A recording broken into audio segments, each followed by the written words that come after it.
entrevista con Michael Swanbom, el profesor encargado del proyecto del Louisiana Tech que desarrolla los autos prototipo para el Shell EcoMarathon. We're here with Professor Swanbom from the Louisiana Tech, winners of the Shell EcoMarathon this year, right? Not this year. We did win the design award the design for award. one of our vehicles, so that was a good thing that we're happy about. A couple of years ago, we did win in the diesel fuel category, and the vehicle you see over there, that on the right, that one is it got 488 miles to the gallon equivalent using diesel fuel.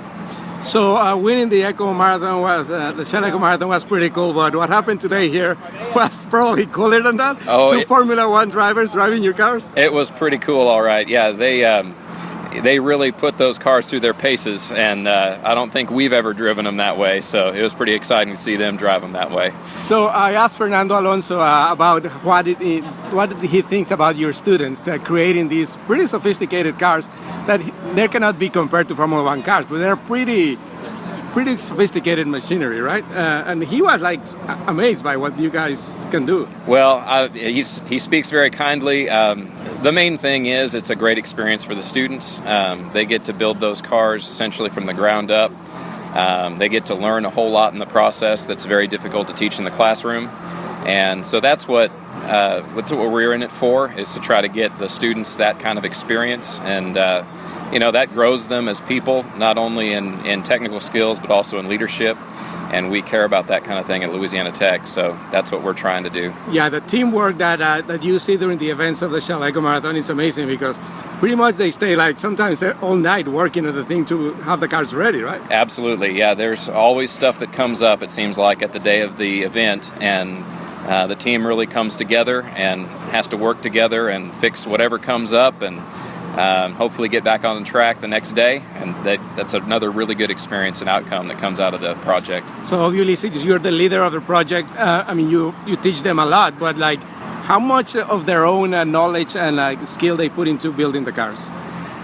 Many of them come in with a little bit of experience, but I would say that most of the stuff that they do, they learn sort of on the job while they're working with other students, and it's really good to see them get to start taking initiative and working on some things that maybe no one has done before on our team, and building a little bit more expertise in certain areas as they do that. So, that's some of the other products that come out of the projects that, it's really exciting.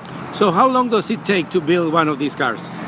We start usually right at the very beginning of September in the process of doing the design, and we do all the design virtually in a piece of software called SolidWorks, and usually toward about the end of October, right about now, we're getting ready to cut the foam that we use as the molds to build the new car. So the new car will be racing next year? That's correct. In the spring, and it kind of moves around to different dates, but in the spring there's the event where we go and we actually get to check out how well the cars do. We're on a cycle where a lot of times we build a car and we don't get a chance to test it very much prior to its first run.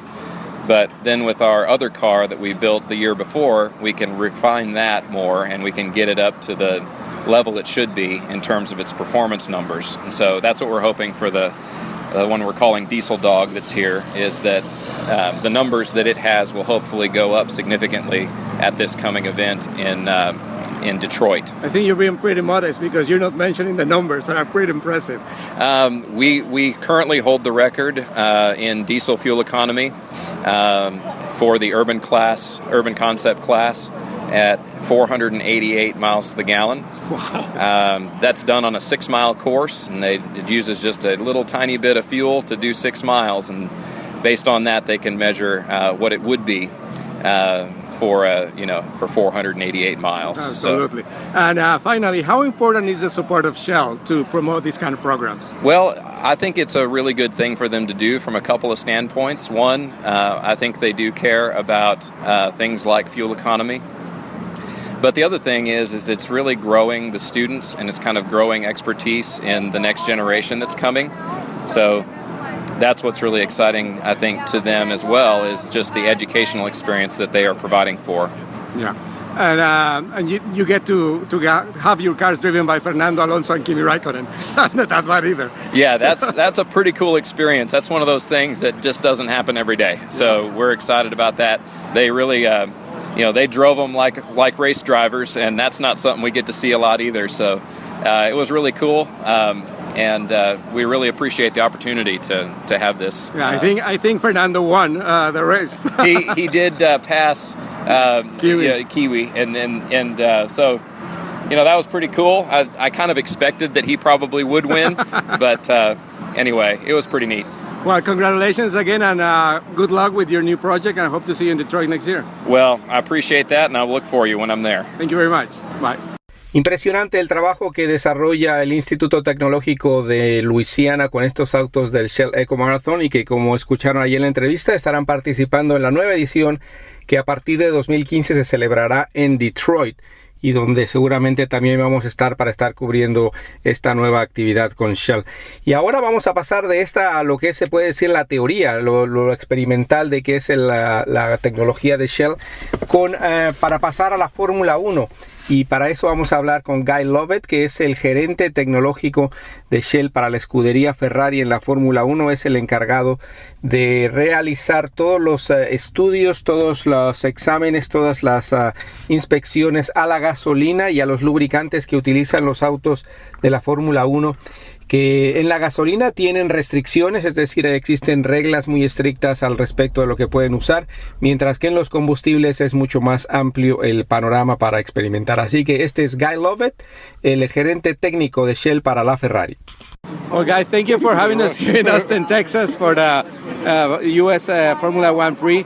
And so a big relationship between Shell and Ferrari. I mean, we always see the logo there, but what does that really mean for the people who is listening? It's a lot deeper than just having our pectin on the side of the car. It's truly a technical partnership. We've been working with Ferrari for upwards of 60 years now. We do a tremendous amount of activity with one another. At the moment, just recently, we've been working on latest fuels and oils for the 2014 season. It truly is a partnership. We're co-developing both the fluids with the engine and vice versa.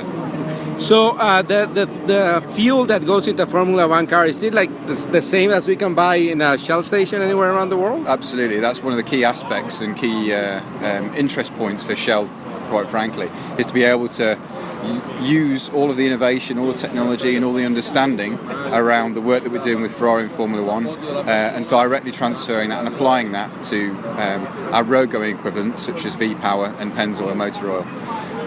And really that is of vital importance to Shell. Essentially 99% of the same types of compounds that are in the race fuel are contained in normal road-going fuels. So they are that similar.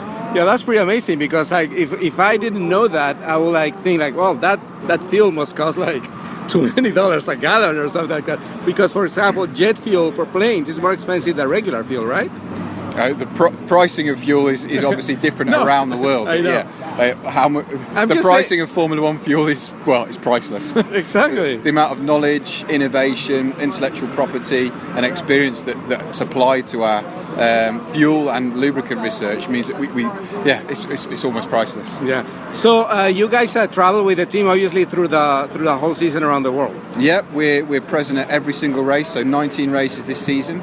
There's always three Shell scientists at each race, and we're there to run and to man and to support Ferrari with our trackside laboratory, conducting real-time and continuous fuel and oil analysis to make sure that our products are in prime condition and that we're giving a competitive advantage to Ferrari. Okay, the other part of what you do, the oil is really different. I mean, that has to be different. Yeah. In Formula One, the specifications for fuel are quite strict, which mandate that the fuels are very similar to road-going fuel. Conversely, on the oil side, there are no rules governing the oils that we can use with Ferrari, and as a result, we can afford to be very aggressive and very innovative with our formulations.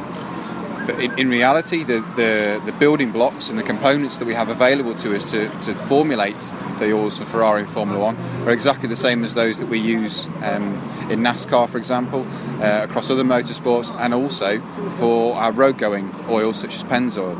We just construct those components differently because they are different applications. So there's technology commonality across all of our oils. That's incredible. Well, now when people see the Shell logo in a Formula One car or in a NASCAR car, now we know what's going on. Besides what you said, it's much more than just putting it there. Absolutely, a lot more.